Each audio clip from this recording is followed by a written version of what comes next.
पुण्यामधील पूल, साकव, होर्डिंगचं structural audit करा। पुण्याच्या जिल्हाधिकाऱ्यांनी आपत्ती व्यवस्थापन आढावा बैठकीमध्ये हे आदेश दिलेले आहेत। जिल्ह्यातील धोकादायक, अतिधोकादायक जुन्या पुलांचं स्ट्रक्चरल ऑडिट होणार आहे।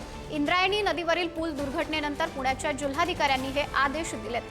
7 दिवसांत बांधकाम तपासणी करून त्याचा अहवाल जिल्हा आपत्ती व्यवस्थापन कक्षाकडे सादर करावा, अशा सूचनाही जिल्हाधिकारी जितेंद्र डुडी यांनी दिलेल्या आहेत। प्रतिनिधी बालाजी पोतदार आपल्याशी जोडले गेलेले आहेत। बालाजी, जिल्हाधिकाऱ्यांनी आढावा बैठकीमध्ये हे आदेश दिलेले आहेत।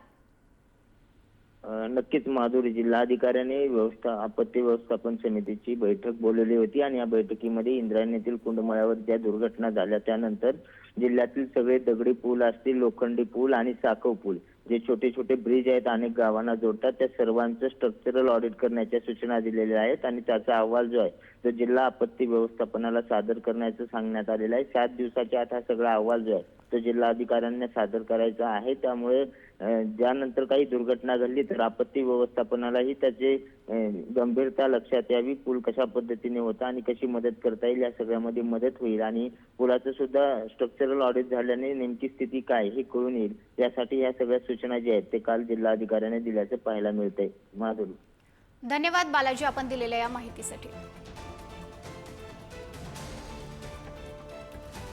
Con